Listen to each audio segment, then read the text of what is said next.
Hello दोस्तों, YouTube में आपका स्वागत है। मैं हूं आपका दोस्त राजू कुमार। जो अपने क्लास के क्रम चल रहा है उनको हम आगे बढ़ाते हैं। थोड़ी सी तबीयत इशू आ गई थी जिस कारण से क्लास कंटिन्यू नहीं कर पा रहे थे। अभी भी देखते होंगे थोड़ा सर्दी लगी हुई है। तो जो पिछला क्लास था हम लोगों का वो था फंडामेंटल ड्यूटीज के बारे में, मौलिक कर्तव्य के बारे में, जिसमें कि हम लोग आर्टिकल 51 सेक्शन ए को पढ़े थे। और उसमें हम लोगों ने 11 जो मौलिक मौलिक कर्तव्य थे उन सभी कर्तव्य को जानने का प्रयास किए थे एक एक क्रम से। तो आज का जो क्लास होगा आप लोग को ऑलरेडी पता होगा, जो भी पिछले क्लास किए होंगे, क्योंकि पिछले क्लास में ही घोषणा हो गई थी कि आर्टिकल 51 के बाद जो 52 से शुरू करेंगे, यानी कि 52 से टॉपिक का भी नाम बता दिए थे। भारत के राष्ट्रपति जो हमारे प्रेसिडेंट हैं उनको ही आज पढ़ना है आज की क्लास में, जिनको मुख्यतः आर्टिकल 52 से आर्टिकल 62 में हम लोगों को पढ़ना है। लेकिन राष्ट्रपति का दायरा इतना बड़ा है कि संविधान में कहीं न कहीं सभी मतलब कि इतने सारे आर्टिकल हैं, कोई कोई ऐसा आर्टिकल जिसमें कि राष्ट्रपति का उल्लेख मिल जाएगा, राष्ट्रपति से संबंधित कार्य मिल जाएंगे। तो केवल 52 से 62 ही मत माइंडसेट कीजिएगा कि केवल 52 से 62। मुख्य रूप से 52 से 62 में राष्ट्रपति के बारे में बात करता है, राष्ट्रपति के कार्य, शक्ति, पद, इस्तीफा, कार्यकाल, ये बात करती है। लेकिन और सभी ऐसे कार्य हैं जो और भी आर्टिकल हैं, उनको हम जैसे ही क्लास के क्रम आगे बढ़ती रहेगी, आर्टिकल की सीरीज चलती रहेगी, उसी में हम कवर कर लेंगे राष्ट्रपति का जहाँ जहाँ आएगा। अभी भी कुछ कुछ आर्टिकल का उल्लेख कर देंगे जिसमें राष्ट्रपति का वर्णन है 52 से 62 के अलावे। तो आइए आज का जो पहला क्लास, ये जो राष्ट्रपति का पहला आर्टिकल है आर्टिकल 52। कौन सा दोस्तों? आर्टिकल 52 यानी कि अनुच्छेद 52। अनुच्छेद 52 क्या कहता है? अनुच्छेद 52 ये बतलाता है कि भारत का एक राष्ट्रपति होगा, भारत का एक राष्ट्रपति होगा। और राष्ट्रपति मतलब वो जो होगा संविधान का मतलब कि प्रमुख होगा, संवैधानिक प्रमुख होगा और भारत का प्रथम नागरिक कहलाएगा। तो आर्टिकल 52 में 3 बातों की मुख्यतः बात की गई है। एक वो जो कि आपको बता दिए कि वो भारत के राष्ट्रपति होंगे, संवैधानिक प्रमुख होंगे और जो है प्रथम नागरिक कहलाएंगे। ये प्रावधान आपका आर्टिकल 52 में यानी अनुच्छेद 52 में की गई है। अब हम लोग आगे बढ़ते हैं आर्टिकल 53 के और यानी कि अनुच्छेद 53 की ओर। तो अनुच्छेद 53 में दोस्तों कहा गया है कि भारत के संविधान में संघ कार्यपालिका की जितनी भी शक्ति दी गई है वो सारी शक्ति राष्ट्रपति में निहित होगा। कार्यपालिका की जितने भी शक्ति होगी सभी राष्ट्रपति में निहित होगा। अब कार्यपालिका की कौन कौन सी शक्ति है जो राष्ट्रपति में निहित है? देखिए, जैसे कि मान चलिए देश में अगर आपातकाल, जैसे कि 3 आपातकाल है, राष्ट्रीय आपातकाल है, राष्ट्रपति शासन है, राष्ट्रीय वित्तीय आपातकाल है। तो ये सारी शक्ति राष्ट्रपति के पास है, राष्ट्रपति ही घोषणा कर सकते हैं।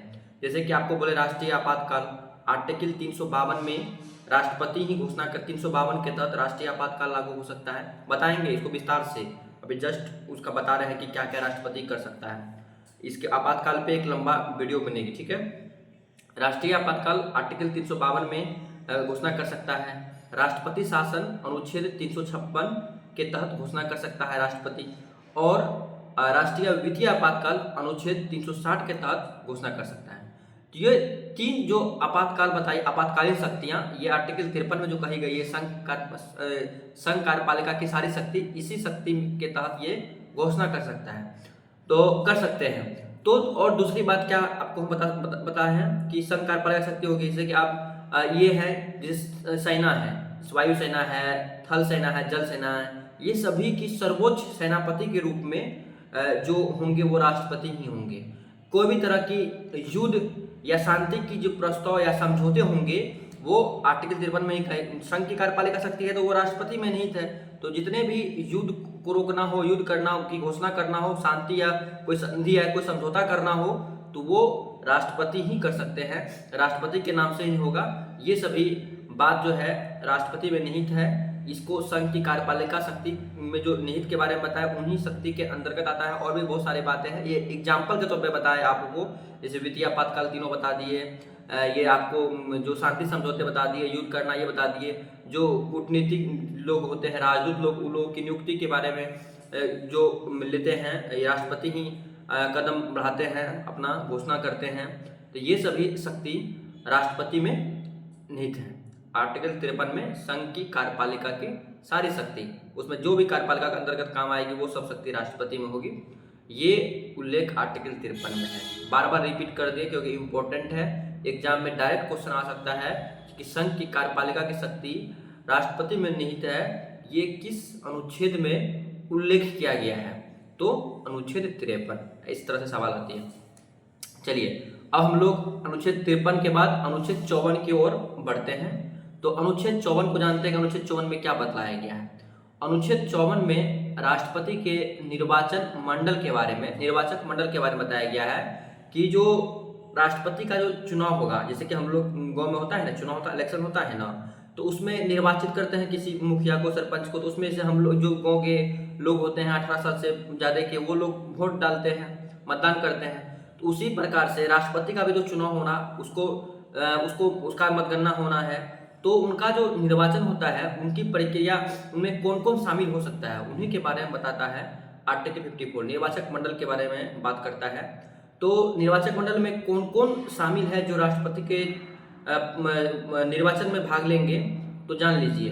राष्ट्रपति के निर्वाचन में लोकसभा, राज्यसभा और राज्य के जो विधानसभा है, और दिल्ली, पुदुचेरी और जम्मू कश्मीर, ये भी तीनों जो केंद्र शासित प्रदेश है, इनके भी विधानसभा जो हैं, इन सभी के निर्वाचित जो सदस्य होंगे वो सभी राष्ट्रपति के चुनाव में भाग लेंगे। क्या समझे?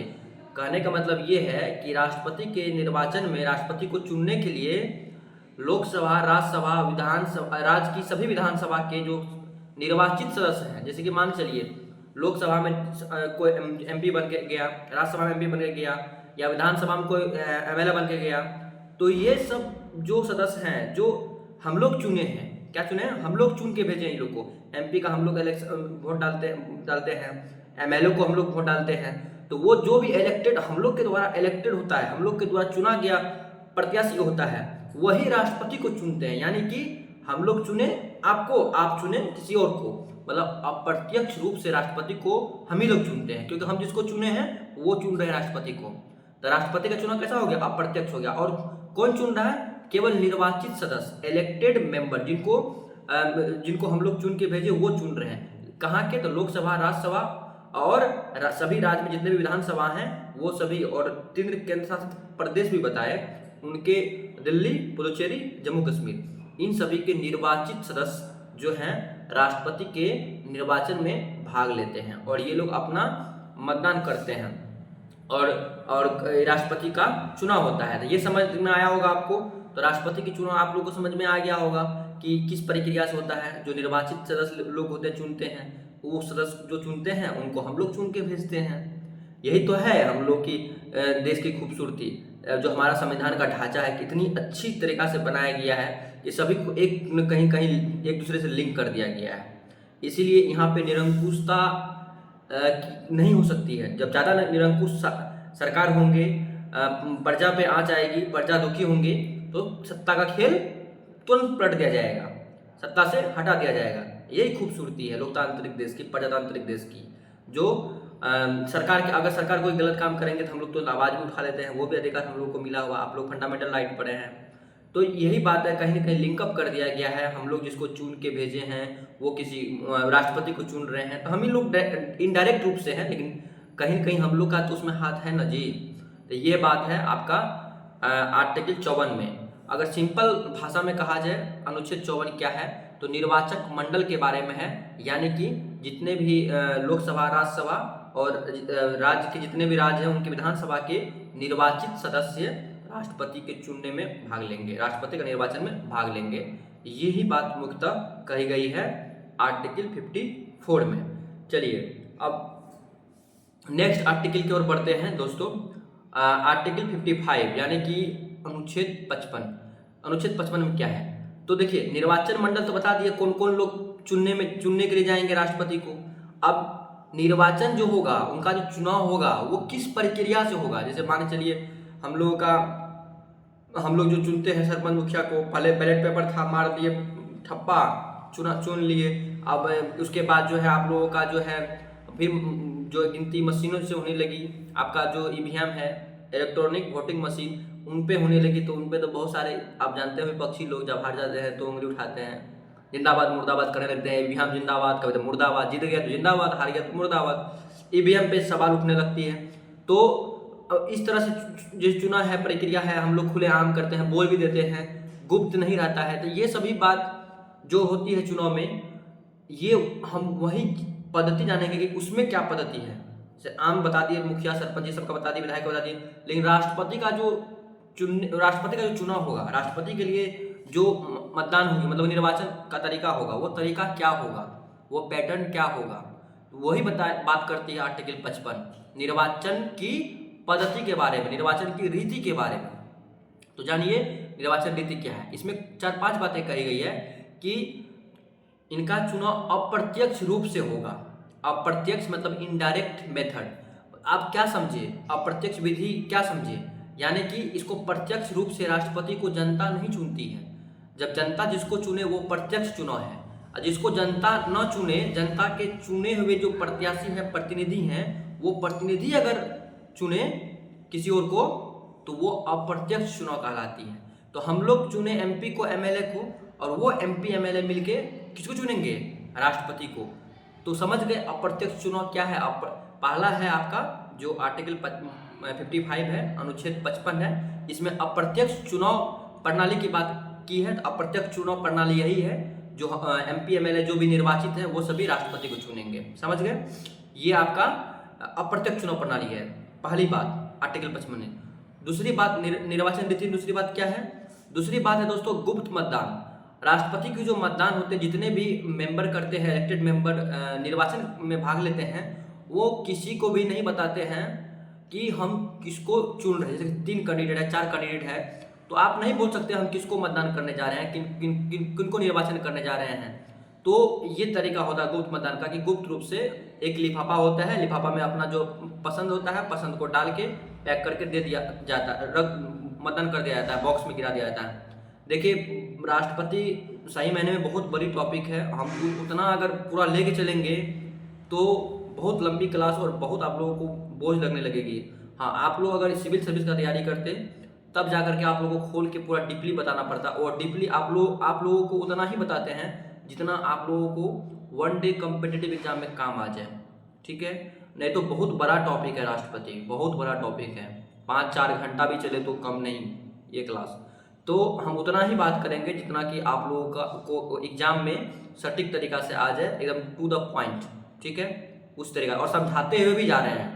ऐसा नहीं है केवल पॉइंट बता देते हैं आगे बढ़ जाते हैं, समझा भी देते हैं, लेकिन सारी पॉइंट को कवर नहीं करेंगे। वो सारी पॉइंट को कवर तब करते हैं जब हम लोग यूपीएससी या बीपीएससी का एग्जाम देते, तब जाकर के उसको करते हैं। आप लोगों को 1 डे कॉम्पिटिटिव, चाहे बिहार दरोगा देना हो, बिहार एसएससी देना हो, रेलवे देना हो, बैंकिंग देना हो, इसके लिए ये क्लास इनफ है। इतना सही आप लोगों का चल जाएंगे। तो ये समझ गए पहला तो आपका आर्टिकल 55 में यही हो गया, क्या? अप्रत्यक्ष चुनाव प्रणाली। दूसरा क्या हो गया दोस्तों आपका गुप्त मतदान। तीसरा बताते हैं एकल संक्रमणीय मत प्रणाली। एकल संक्रमणीय मत प्रणाली क्या होता है दोस्तों? तो एकल संक्रमणीय मत प्रणाली में होता है जैसे कि आपको भी एक मेंबर है, जैसे कि कोई एमपी है, ठीक है, तो वो एमपी जो अपना मतदान करेंगे, अपना पसंद, उसमें क्या होता है कि लिफाफा में जो अपना वोटिंग को पैक करते हैं, जिसको भी देना है, मान लीजिए 4 राष्ट्रपति कैंडिडेट हैं, तो वो चारों को वोट करना नेसेसरी है उसको, ऐसा नहीं केवल एक को करेगा। जैसे हम लोग एमपी एमएलए में किसी एक को पे दबा दिए हो गया, नहीं, वहाँ अगर 4 है तो चारों को उनको मतदान करना है। उसमें से पहला नंबर पे किसको पसंद करते हैं, पहला नंबर लिखना होगा, फिर दूसरा नंबर लिखना होगा, फिर तीसरा, फिर चौथा, चारों को। यही एकल संक्रमणीय मत प्रणाली, अर्थात कहने का मतलब ये है एक से अधिक व्यक्ति को आप वहाँ पे मतदान कर सकते हैं। ऐसा नहीं है कि केवल एक को ही, हाँ आपकी मर्जी है, किसी एक 2 को ही आप चुन लिए तो वो आप पे डिपेंड करता है, लेकिन 4 है तो आप चारों को वरीयता दे सकते हैं, पहला नंबर पे किसको कर रहे हैं, दूसरा पे किसको, तीसरा पे किसको, चौथा पे किसको, ये है। और सबसे खूबसूरती की बात ये है कि राष्ट्रपति के जो निर्वाचन में है नोटा का प्रयोग नहीं होता है, आप नोटा का प्रयोग नहीं कर सकते। जितने मेंबर हैं उनको कंपलसरी है कि वो पार्टिसिपेट करें और वो वोटिंग करें, उसमें आप नोटा का प्रयोग नहीं कर सकते। जैसे हम लोग नोटा का प्रयोग करते हैं, वो लोग को नोटा का प्रयोग करने का अधिकार नहीं है इसके निर्वाचन में। तो ये बात है एकल संक्रमणीय मत प्रणाली में।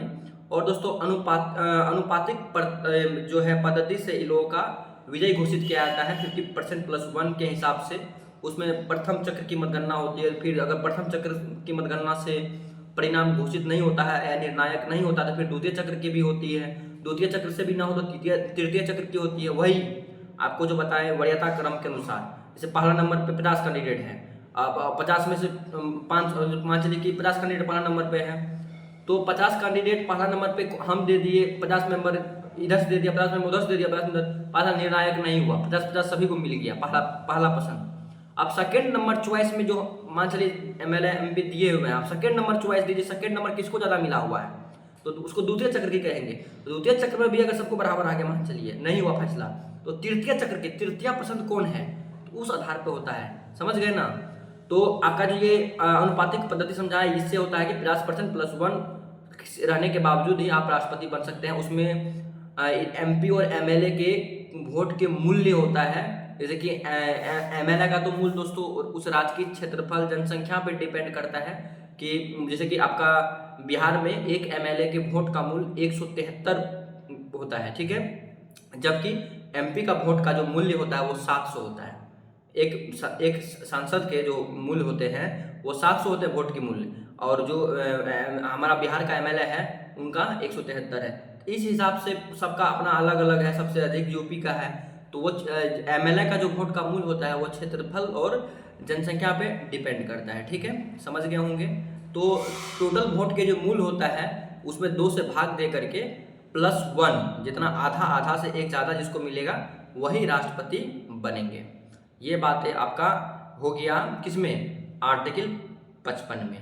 आर्टिकल 55 मुख्यतः क्या बात करती है, निर्वाचन रीति की बात करती है कि किस पद्धति से निर्वाचन होगी, किस किस पद्धति बताए, अप्रत्यक्ष चुनाव प्रणाली बताए, अनुपातिक पद्धति बताए, गुप्त मतदान बताए, और क्या बताया आप लोगों को, अभी सब बात बता दिए हैं, ये सब बात लिख लीजिएगा। एकल संक्रमणीय मत प्रणाली भी बताए, एकल संक्रमणीय मत प्रणाली, अप्रत्यक्ष चुनाव पद्धति, गुप्त मतदान, ये जो बात बताए हैं आप लोग इनको नोट बढ़िया से कीजिएगा। अच्छे से समझ में नहीं आया तो क्लास को फिर से देखिएगा, थोड़ा पेचीदा हो सकता है। चलिए अब क्लास को आगे बढ़ाते हैं, मतलब आर्टिकल को आगे बढ़ाते हैं। तो आर्टिकल 55 आपका हो गया, अनुच्छेद 55 हो गया। अब अनुच्छेद 56 की बात करते हैं। अनुच्छेद 56 में किस चीज़ का उल्लेख किया गया है, तो आर्टिकल 56 में दोस्तों राष्ट्रपति के कार्यकाल के बारे में बात किया गया है, कि उनकी पदावधि के बारे में बात की गई है कि वो कितने साल तक अपने पद पर रहेंगे।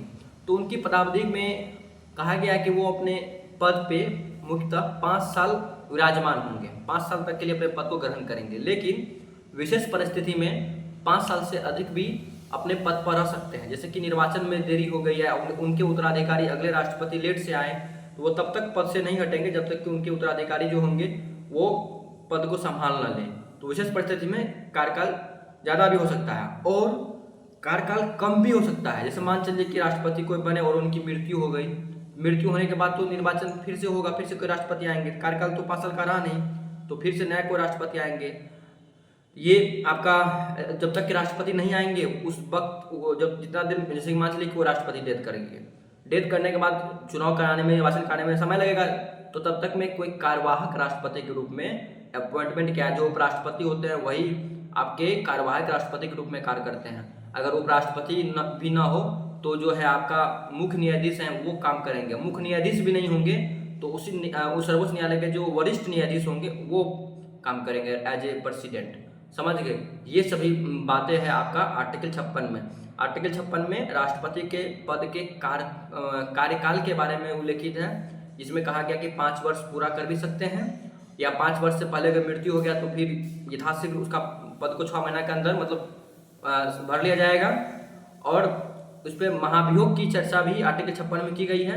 महाभियोग से भी राष्ट्रपति को हटाया जा सकता है कार्यकाल से पहले, लेकिन महाभियोग की प्रक्रिया आर्टिकल 61 में है। बताएंगे आर्टिकल 61 में महाभियोग क्या है, इम्पीचमेंट क्या है। तो ये हो गया आपका आर्टिकल 56। अब सिंपल भाषा में कहें कि आर्टिकल 56 में क्या बातें कही गई है, तो आर्टिकल 56 में राष्ट्रपति की पदावधि की बात की गई कि वो मुख्यतः 5 वर्ष के लिए विराजमान होंगे। अगर उनके कार्यकाल से पहले मृत्यु हो जाती है तभी 5 साल से कम होगा, या त्यागपत्र दे दे, अपना त्यागपत्र दे दे कि मुझे राष्ट्रपति पद से अब मैं इस्तीफा दे रहा हूँ, अपना त्यागपत्र उपराष्ट्रपति को दे दे, तो कार्यकाल पहले खत्म हो सकती है। ये सभी बातें आपका आर्टिकल 56 में यानी कि अनुच्छेद 56 में उल्लेखित है। ठीक है, मैं आशा करता हूँ आप लोग को समझ में आ रहा होगा। क्लास बोरिंग ना लगे, आप लोग बहुत ध्यान से सुनिएगा, बारीकी से सुनिएगा, बहुत नॉलेजेबल चीज़ है, आप लोगों के लिए बहुत बेनिफिट होने वाला, बेनिफिशियल, फुल्ली बेनिफिशियल पॉइंट है ये सब, एकदम छांट छांट के जो होता है, जैसे आप कहीं पढ़िएगा ना कोई भी किताब में भी कोई टॉपिक, तो एक क्रम से आपको राष्ट्रपति का जो ये बता रहे हैं एक आर्टिकल वाइज, एक क्रम से, ये क्रम से नहीं मिलेगा। आर्टिकल 52 शुरू करेगा, तुरंत आर्टिकल 58 ला देगा, तुरंत 53 ला देगा। तो हम एक क्रम में आपको बैठाए हैं, क्रम में बता रहे हैं, ताकि आपको याद करने में भी आसानी हो, समझने में भी आसानी हो। इसी कारण से आर्टिकल को एक क्रम में बता रहे हैं, जबकि एक क्रम में नहीं मिलता। आपको बुक को भी पलट के देखिएगा, राष्ट्रपति का जो आर्टिकल है वो क्रम में नहीं मिलेगा आपको, छोड़ छोड़ के यहाँ से वहाँ, वहाँ से वहाँ ऐसे करके दिया हुआ है। तो ये सभी बात लिए होते रहेगी फिर। तो अभी हम आर्टिकल 56 को बता दिए, तो अब हम लोग बात कर लेंगे दोस्तों आर्टिकल 57 के बारे में। 57 क्या कहता है? भारत के राष्ट्रपति के जो निर्वाचन होती है, वो निर्वाचन जो होंगे, एक व्यक्ति कितने बार वो निर्वाचित हो सकते हैं, पुनः निर्वाचित की बात करती है। जैसे कि अमेरिका सब में क्या है कि 2 बार से अधिक आप राष्ट्रपति नहीं बन सकते हैं, 2 बार से अधिक आपका निर्वाचन नहीं हो सकता है। कुछ ऐसे भी देश है जहाँ एक ही बार है। तो भारत में क्या प्रावधान है, कितने बार एक व्यक्ति कितने बार राष्ट्रपति बन सकते हैं, उनके बारे में बात आर्टिकल 57 करता है। अनुच्छेद 57 बात करता है। अनुच्छेद 57 में क्या बात करता है कि भारत का कोई व्यक्ति अगर राष्ट्रपति बनता है, 1 बार बने, 10 बार बने, 1000 बार बने, मतलब कि कोई सीमा नहीं है, मतलब अनेकों बार आप राष्ट्रपति बन सकते हैं। ये बात आर्टिकल 57 में अनुच्छेद 57 में कही गई है। अब सिंपल भाषा में कहे, आर्टिकल 57 क्या है कि राष्ट्रपति बनने का मतलब कितना बार कोई बन सकता है, अनेकों बार। मतलब राष्ट्रपति निर्वाचित की बात की गई है कि एक व्यक्ति कितने बार राष्ट्रपति बन सकते हैं, तो अनेकों बार, कोई निश्चित समय नहीं है, कोई निश्चित बार नहीं किया गया है कि हाँ इतना बार ही, 5 बार ही बनेंगे, 4 बार बनेंगे, नहीं, जितना बार वो बन सकता है, जब तक उसमें क्षमता है वोटिंग लाने की अपने पक्ष में, तब तक वो बन सकते हैं, उसकी ये आज़ादी है। ये 57 बात करती है। अब आर्टिकल 58 की बात करेंगे दोस्तों, अनुच्छेद 58 की बात करेंगे कि अनुच्छेद 58 में किस बात का उल्लेख किया गया। अनुच्छेद 58 में भारत के जो राष्ट्रपति होंगे उनकी योग्यता की बात की गई। देखिए, कोई भी चुनाव होता है, कोई प्रक्रिया होती है, कुछ भी होती है, तो उनके लिए कोई योग्यता होती है, एलिजिबिलिटी होती है कि आप उसके योग्य भी हैं कि नहीं हैं। भारत के राष्ट्रपति को एरा गैरा तो बन नहीं जाएंगे, उसके लिए तो कुछ विशेष गुण होने चाहिए, तो वही योग्यता बनाया गया कि क्या योग्यता है, जानते हैं। भारत के राष्ट्रपति का योग्यता की बात आर्टिकल 58 में 58 में किया गया है। इसमें पहली योग्यता है कि वो भारत का नागरिक हो। जो भारत के राष्ट्रपति के लिए आएंगे, भाग लेंगे, पार्टिसिपेट करेंगे पद के लिए, तो पहला कंडीशन है कि वो भारत के राष्ट्रपति हो और उनकी जो भी प्रत्याशी है उनकी उम्र न्यूनतम 35 साल हो, मतलब मिनिमम एज 35 साल। 35 साल से कम अगर उनके एज है तो वो राष्ट्रपति पद के लिए चुनाव नहीं लड़ सकते हैं, मतलब कि वो निर्वाचन में नहीं भाग ले सकते हैं। ठीक है, मतलब प्रत्याशी नहीं हो सकते राष्ट्रपति। तो मिनिमम एज की अगर बात की जाए तो 35 साल है। पहला तो हो गया भारत का नागरिक हो, दूसरा क्या बताया आपको, मिनिमम एज, मतलब कि उसकी जो उम्र है 35 साल से कम ना हो, 35 साल से अधिक हो चलेगी, कम नहीं चलेगी। तीसरी बात क्या है, वो लोकसभा के सदस्य बनने की योग्यता रखता हो या बनने योग्य हो। सदस्य हो ये नेसेसरी नहीं है, कहीं नहीं लिखा गया है कि वो सदस्य हो तभी लड़ेगा, नहीं, वो तो लाभ के पद पे आ जाएगा। ये बात सीधी सीधी कही गई है कि सदस्य बनने की योग्य हो, योग्यता रखता हो। जो भी योग्यता मांगता है संसद बनने के लिए, वो योग्यता अगर रखता हो, योग्य है। तीसरा कंडीशन है पागल या दिवालिया नहीं हो, चौथा कंडीशन है। और कुछ ऐसे भी और भी हैं, तो ये मुख्यतः 4 याद रखिएगा। भारत का नागरिक हो, न्यूनतम जो है दोस्तों 35 वर्ष की उम्र पूरी कर चुकी हो, और जो आपका पागल या दिवालिया ना हो, और चौथी बात बता दिए कि लोकसभा के सदस्य बनने की योग्यता रखता हो। ये बात जो है आपका आर्टिकल 58 में कही गई है, अनुच्छेद 58 में कही गई है। ठीक है, अब हम लोग बढ़ते हैं आर्टिकल 59 पे, अनुच्छेद 59 पे। अनुच्छेद 59 में दोस्तों लाभ के पद और राष्ट्रपति के उपलब्धि यानी कि वेतन, उनके वेतन को उपलब्धि कहते हैं, अचीवमेंट कहते हैं। तो वेतन के बारे में बात की गई है। तो राष्ट्रपति को जो वेतन प्राप्त होता है, उपलब्धि प्राप्त होती है, ये सभी आर्टिकल 59 में प्रावधान किया गया है। वर्तमान में अगर बात की जाए तो 5 लाख रुपये प्रति माह राष्ट्रपति का वेतन निर्धारित की गई है और 5 लाख रुपये प्रति माह राष्ट्रपति को प्रदान की जाती है और वेतन भत्ता पेंशन भी राष्ट्रपति को मिलता है। ये सभी बात जो है 59 में की गई है, 59 आर्टिकल 59 में की गई है। ठीक है, अब आर्टिकल 60 की बात करते हैं, यानी कि अनुच्छेद 60 में क्या बात की गई है। तो अनुच्छेद 60 में दोस्तों शपथ ग्रहण, सब प्रक्रिया होने के बाद आपको अगर पद देंगे संभालने के लिए, आइए पद पर विराजमान हुई, उससे पहले आपको शपथ दिलाते हैं। शपथ ग्रहण की बात की गई है आर्टिकल 60 में, अनुच्छेद 60 में शपथ की बात की, शपथ ग्रहण की बात की गई है। राष्ट्रपति को जो भारत के मुख्य न्यायाधीश होंगे, भारत सुप्रीम कोर्ट के जो चीफ जस्टिस होंगे मुख्य न्यायाधीश, वो राष्ट्रपति को शपथ दिलाएंगे भारत के संविधान की रक्षा, परिरक्षा और प्रतिरक्षा की शपथ दिलवाते हैं मुख्य न्यायाधीश राष्ट्रपति जी को। तो उनकी अगर कहेगी क्वेश्चन इस प्रकार से आ सकते हैं कि अगर कि भारत के राष्ट्रपति का शपथ ग्रहण किस आर्टिकल में वर्णन मिलता है या किस आर्टिकल में इनका प्रतिबंध आदि प्रावधान किया गया है, तो आर्टिकल 60, आर्टिकल 60। ठीक है, ये बात आर्टिकल 60 मिलती है।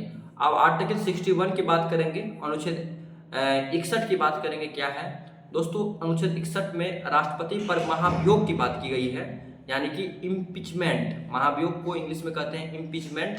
तो महाभियोग क्या होता है? महाभियोग ये होता है कि राष्ट्रपति अगर पद पर बैठ गया है और अपने मन से सारा कार्य करने लगे, संविधान का उल्लंघन करने लगे, पालन न करे, तो वहां पे उसको महाभियोग के माध्यम से हटाया जा सकता है। ये प्रावधान आपको आर्टिकल 61 में किया गया है। अब महाभियोग कैसे लगता है, क्या प्रक्रिया है, वो भी थोड़ी सी जान लीजिए। देखिए, महाभियोग की प्रक्रिया संसद के जो 2 सदन हैं, लोकसभा और राज्यसभा, ये दोनों सदन में से कोई सदन में आ सकती है। जरूरी नहीं है कि लोकसभा में या राज्यसभा, नहीं, कोई भी सदन में आ सकती है। इसमें विधानसभा लोग का कोई तरह का हस्तक्षेप नहीं होता है, इंटरफेयर नहीं होता है, केवल लोकसभा और राज्यसभा डिसाइड करेंगे। अगर लोकसभा या राज्यसभा किसी भी मेंबर में कोई मेंबर अगर लाना चाह रहा है, तो लाने वक्त उस जो सभा में अगर महाभियोग का बिल आ रहा है या महाभियोग आ रहा है, तो उन सभा के, उन सदन के 1/4 मेंबर का लिखित आना चाहिए और राष्ट्रपति को 14 दिन पहले सूचना देनी होगी कि आपके ऊपर महाभियोग लगने जा रही है। तो राष्ट्रपति या तो खुद या अपने प्रतिनिधि को या अपने जो है नीचे के अधिकारी को उसके सुनवाई के लिए, उनमें हस्तक्षेप करने के लिए, इंटरफेयर करने के लिए बोल सकते हैं। तो जिस भी सदन में राष्ट्रपति के ऊपर महाभियोग लगेगी, 1/4 मेंबर लिखित रूप से देंगे और वो सदन में फिर जाकर के वोटिंग होगी। तो 2/3 विशेष बहुमत से, मतलब कि जितने भी मेंबर हैं उनके कुल मत का जो जितने भी मत आएंगे वो 2/3 होना चाहिए।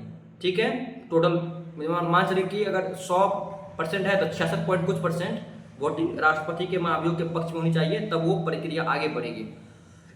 अगर दूसरे सदन में जाएगी तो दूसरे सदन में दूसरा सदन को जांच सदन कहा जाता है। जैसे इस सदन में पास हो गया, अब दूसरा सदन में जाएगी, लोकसभा में से बिल पास हो गया, मतलब महाभियोग पास हो गया, अब राज्यसभा में जाने वाली है। तो राज्यसभा में जो जाएगी तो राज्यसभा उसके लिए जांच सदन की काम करेगी, उसको कहेंगे जांच सदन। और राज्यसभा को भी सभी मेंबर का 2/3 मेजोरिटी से पास करना पड़ेगा। कुल मत का 2/3 जितने भी उपस्थित हैं, 100 अगर कहे तो 66% के आसपास मान चलिए, उतने अगर फेवर में आते हैं कि हाँ महाभियोग उनके ऊपर लग गया, अगर महाभियोग की प्रक्रिया पूर्ण मानती है, तो राष्ट्रपति को अपना पद का त्याग करना होगा, उनके पद से हटा हुआ माना जाता है। ये आर्टिकल 61 में, अनुच्छेद 61 में प्रावधान किया गया है महाभियोग का। आशा करते हैं महाभियोग आप लोगों को समझ में आएगा। थोड़ा कॉम्प्लिकेटेड टॉपिक है, लेकिन आप अगर एक बार में समझ में नहीं आएगा तो बार बार आप क्लास को देखिएगा, रीड कीजिएगा, तो समझ में आ जाएगा आराम से। अब अनुच्छेद 62 की बात करते हैं, आर्टिकल 62 की बात करते हैं कि अनुच्छेद 62 में क्या है। तो अनुच्छेद 62 में अगर राष्ट्रपति की पद खाली जब हो जाएगी दोस्तों, उनको तो भरना होगा ना। तो यही बात की गई है सिंपली आर्टिकल 62 में कि राष्ट्रपति के पद खाली होने पर उसकी रिक्ति को पूर्ति किया जाए और 6 महीना के अंदर ही निर्वाचन प्रणाली को अपना के नए राष्ट्रपति को जो राष्ट्रपति की पद है सौंप दी जाए और जो फिर जो जैसे कार्य चल रहे थे संविधान के अनुसार वो चलता रहे। ये बात आपका आर्टिकल 62 में है। तो फाइनली हम लोग जो मुख्य आर्टिकल थे, आर्टिकल 52 से आर्टिकल 62 राष्ट्रपति से संबंधित हम लोग पढ़ लिए हैं। और भी आर्टिकल बहुत सारे हैं, आर्टिकल 77 है, आर्टिकल 85 है, 86 है, 87 है, बहुत सारे ऐसे आर्टिकल हैं जिसमें राष्ट्रपति से संबंधित प्रावधान है। वो सभी क्लास में ही आगे मिल जाएगी आप लोगों को। अभी हमको राष्ट्रपति का मेन आर्टिकल कवर करना था 52 से 62, इसीलिए इस क्लास को थोड़ा लंबा भी लेना पड़ा है। तो आप लोग पेशेंस रखिएगा, और भी आर्टिकल आप लोगों को मिल जाएगा राष्ट्रपति से संबंधित जो भी बचा हुआ है, ठीक है। और धैर्यपूर्वक पढ़ते रहिएगा, नोट्स बनाते रहिएगा। मेरी शुभकामनाएं आप लोगों के साथ है। अच्छे कीजिए, आगे बढ़िए, खुश रहिए और बिल्कुल भी स्ट्रेस मत लीजिए। चलिए मिलेंगे नेक्स्ट क्लास में। आपको नेक्स्ट क्लास आपका होगा उपराष्ट्रपति के ऊपर, भारत के उपराष्ट्रपति के ऊपर, आर्टिकल 63 से आर्टिकल 73, यानी कि अनुच्छेद 63 से अनुच्छेद 73 उपराष्ट्रपति की टॉपिक होगी। तो हम लेते हैं अब विदा। जय हिंद दोस्तों।